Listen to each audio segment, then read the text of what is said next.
মিষ্টি ক্লাম্পে সমস্ত দর্শক বন্ধুদের স্বাগত জানিয়ে আমি আজকের ভিডিও শুরু করতে চলেছি।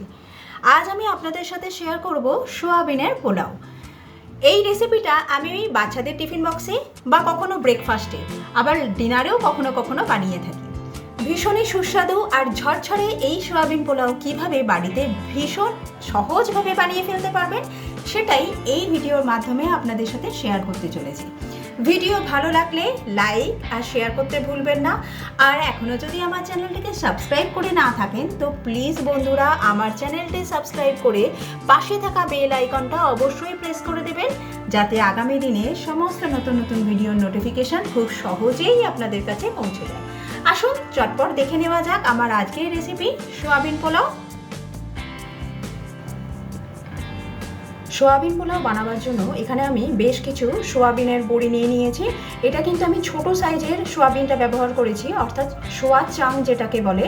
সোয়া চাংটাকে আমি উষ্ণ গরম জলে 15 মিনিট ভিজিয়ে রেখেছিলাম। এখানে আছে বাসমতি চাল। এই রেসিপিটার জন্য আমি বাসমতি চালটাই ব্যবহার করছি। আর এই চালটাকে আমি আধ ঘন্টা জলে ভিজিয়ে রেখেছিলাম। চালটাকে প্রথমে ভালো করে ধুয়ে নিয়েছি, 2-3 বার জল ফেলে দিয়ে তারপর আধ ঘন্টা জলে ভিজিয়ে রেখেছি। নিয়েছি বেশ কিছু চৌকো করে কেটে রাখা আলু। এখানে নিয়েছি ছোট ছোট চৌকো করে কেটে রাখা বেশ কিছু গাজর। এখানে আছে একদম ফাইন স্লাইস করে কেটে রাখা দুটো বড় সাইজের পেঁয়াজ। আর এখানে নিয়েছি আদা রসুনের পেস্ট। এখানে আমি 2 টিস্পুন আদা রসুনের পেস্ট নিয়ে নিয়েছি। বাকি যা যা উপকরণ লাগবে সেগুলো আমি রান্না করতে করতে আপনাদের সাথে শেয়ার করব। প্রথমে আমি কড়ার মধ্যে দিয়ে দেবো সাদা তেল।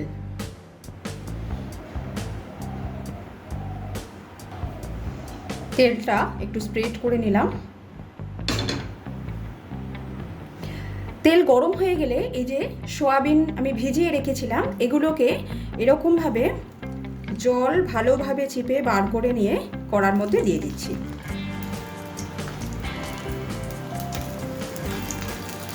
সোয়াবিনগুলো যদি একবার এইভাবে ভেজে নেন তাহলে কিন্তু এটা খেতে অনেক বেশি ভালো লাগে।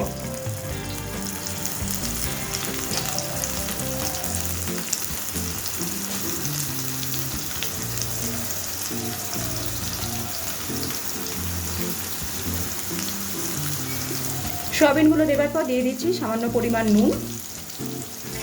এবার অ্যাড করে দিচ্ছি সামান্য পরিমাণ হলুদ। সেই সাথে অ্যাড করে দিচ্ছি খুব সামান্য পরিমাণ রেগুলার লঙ্কার গুঁড়ো।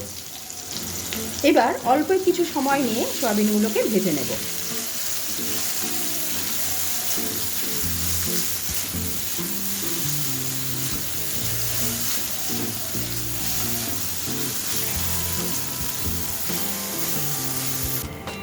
ঠিক এরকম সোয়াবিনের গায়ে যখন হালকা লালচে কালার ধরবে এবার আমরা সোয়াবিনটাকে তুলে নেব।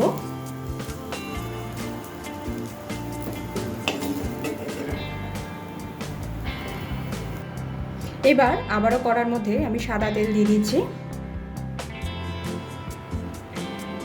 এবার এর মধ্যে আমি বেশ কিছু আধে করে ভেঙে রাখা কাজু আর বেশ কিছু কিশমিশ দিয়ে দিচ্ছি। প্রথমে কাজুটাকে একটু দিয়ে দেব।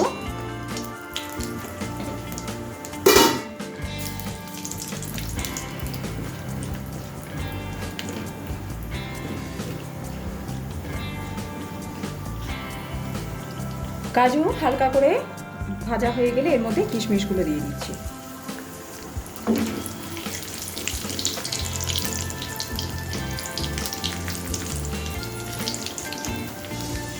কাজু কিশমিশ ভেজে নেওয়া হয়ে গেছে, এবার আমি তুলে নেব।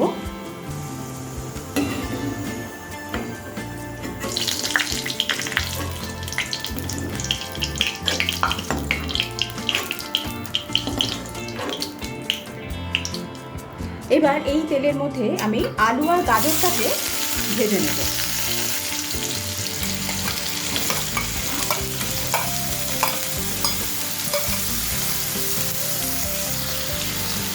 আলু আর গাজরটা দেবার পর সামান্য পরিমাণ একটু নুন দিয়ে দিলাম, সেই সাথে সামান্য পরিমাণে হলুদ।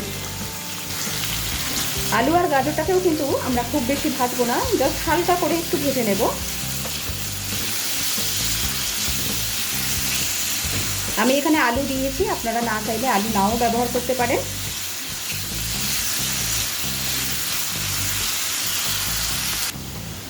আলু আর গাজরটা ভেজে নেওয়া হয়ে গেছে, এবার আমি তুলে নিচ্ছি। এবার ওই তেলের সাথে আরও কিছুটা সাদা তেল আমি অ্যাড করে দিচ্ছি। এবার বেশ কিছু গোটা মশলা আমি এর মধ্যে দিয়ে দেবো। দিচ্ছি একটা দারচিনি স্টিক, হাফ জয়িত্রী ফুল দিয়ে দিলাম, দুটো মুখ ফাটানো ছোট এলাচ দিয়ে দিলাম, আর সেই সাথে দিয়ে দিচ্ছি 4টে লবঙ্গ। এবার দিয়ে দিচ্ছি 3টে তেজপাতা। এখানে তেজপাতা সাইজটা ছোট ছিল বলে আমি 3টে ব্যবহার করলাম। আর দিয়ে দিচ্ছি হাফ টিস্পুন গোটা জিরে। গোটা মশলাগুলো একটু ভেজে নেব যতক্ষণ না এদের সুন্দর গন্ধ বেরিয়ে আসে।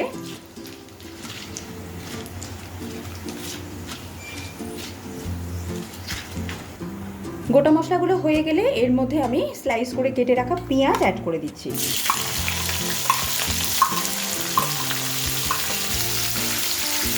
পেঁয়াজটা দেবার পর পেঁয়াজ যাতে তাড়াতাড়ি সফট হয়ে যায় তার জন্য দিয়ে দিলাম নুন। এবার পেঁয়াজটাকে গোল্ডেন ব্রাউন করে ভেজে নেব।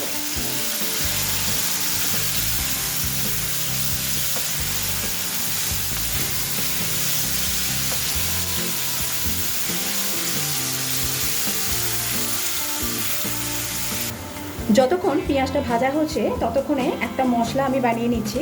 এখানে আমি 2 টেবিল স্পুন টক দইকে ভালোভাবে ফেটিয়ে নিয়েছি। এবার এর মধ্যে দিয়ে দিচ্ছি ধনে গুঁড়ো 1.5 টিস্পুন,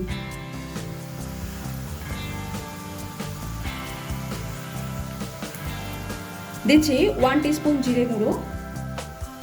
এবার দিয়ে দিচ্ছি 1 teaspoon Kashmiri red chilli powder, দিচ্ছি পরিমাণ মতো হলুদ। এবার দিচ্ছি 1 টিস্পুন রেগুলার লঙ্কার গুঁড়ো। এবার এতে আমি আর একটা জিনিস ব্যবহার করব, দিয়ে দিচ্ছি টমেটো কেচাপ, প্রায় 2 টিস্পুনের মতো দিয়ে দিলাম। এবার সমস্ত কিছু খুব ভালোভাবে মিশিয়ে নেব। মশলা এরকমভাবে আগে থেকে তৈরি করে রাখলে মশলাটা কষার সময় খুব ভালোভাবে কষা হয়। খুব সুন্দরভাবে এই পেস্টটাকে তৈরি করে রাখলাম। এদিকে পেঁয়াজটাও কিন্তু দেখুন গোল্ডেন করে ভাজা হয়ে গেছে। এবার এর মধ্যে আমি 2 টিস্পুন আদা রসুনের পেস্টটা অ্যাড করে দিচ্ছি। আদা রসুনটা দেবার পরও খুব ভালোভাবে একবার কষে নেব যাতে আদা রসুনের কাঁচা গন্ধটা না থাকে। আমি এখানে টমেটো কেচাপ ব্যবহার করেছি, আপনারা টমেটো কেচাপ না দিতে চাইলে এর পরিবর্তে কিন্তু টমেটো ছোট্ট ছোট্ট কুচি করেও ব্যবহার করতে পারেন।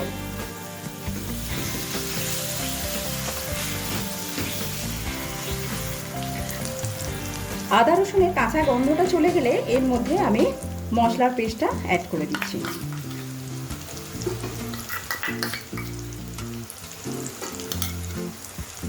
এবার বাটির গায়ে লেগে থাকা মশলাটা ধুয়ে সামান্য পরিমাণ জল দিয়ে দিলাম,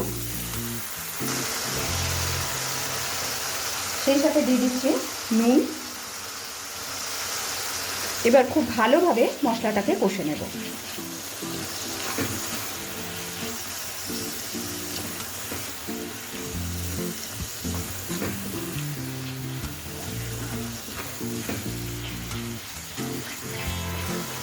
মশলা খুব ভালোভাবে কষানো হয়ে গেলে যখন মশলা থেকে ঠিক এইভাবে তেল ছাড়িয়ে আসবে, ঠিক সেই সময় এই স্বাদটাকে ব্যালেন্স করার জন্য আমি এখানে হাফ টিস্পুন চিনি অ্যাড করে দিচ্ছি। চিনিটা কিন্তু আমাদের এই পর্যায়ে অ্যাড করতে হবে। এবার চিনিটা দেবার পর খুব ভালোভাবে আরও একবার কষিয়ে নেব। মশলার কালার দেখে নিশ্চয়ই আপনারা বুঝতে পারছেন যে মশলাটা কত সুন্দরভাবে কষানো হয়ে গেছে।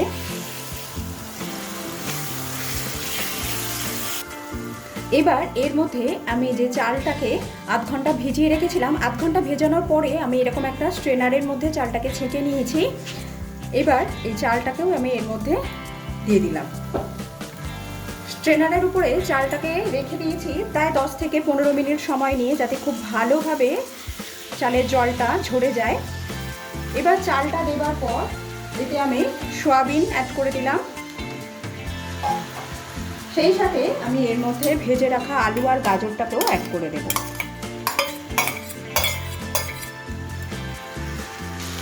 এবার মিডিয়াম ফ্লেমে সমস্ত কিছু একসাথে ভালোভাবে একটু নাড়াচাড়া করে নেব, প্রায় 1.5 থেকে 2 মিনিট সময় নিয়ে।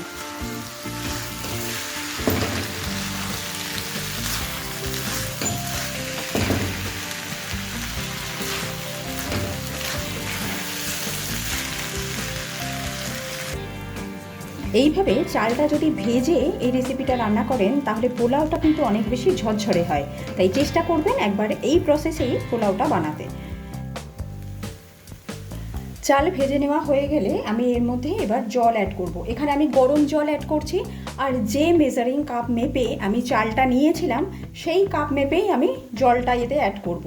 আমি এখানে 2 কাপ নিয়েছিলাম, সেই 2 কাপের জন্য আমি এখানে 4.5 কাপ গরম জল অ্যাড করে দিচ্ছি।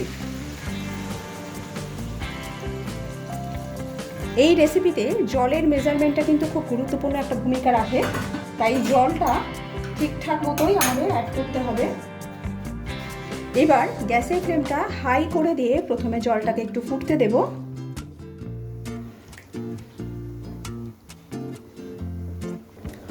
জল ফুটতে শুরু করলে এর মধ্যে আমি পরিমাণ মতো নুন অ্যাড করে দিচ্ছি, আর সেই সাথে বেশ কিছু চিড়ে রাখা কাঁচা লঙ্কা দিয়ে দিলাম। এবার এটাকে কভার করে দিচ্ছি 7 থেকে 10 মিনিটের জন্য। গ্যাসের ফ্লেমটা কিন্তু লো টু মিডিয়ামে রেখেছি। 10 মিনিট হয়েছে, আমি এবার ঢাকনাটা খুলেছি। এবার এর মধ্যে আমি ভেজে রাখা কাজু আর কিশমিশটা অ্যাড করে দেব। এটাও কিন্তু অপশনাল, এটাও যদি আপনারা না দিতে চান তো নাও দিতে পারেন। এবার দিচ্ছি 1/2 টিস্পুন গরম মশলা, সেই সাথে অ্যাড করে দিচ্ছি 1 টিস্পুন ঘি।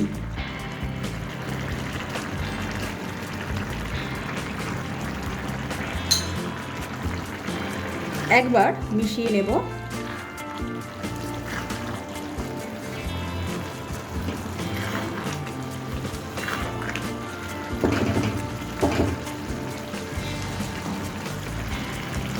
আবারও এটাকে কভার করে দিলাম কিছুক্ষণের জন্য, যতক্ষণ না যে এক্সট্রা জলটা রয়েছে পুরোপুরি শুকনো না হয়ে যায়।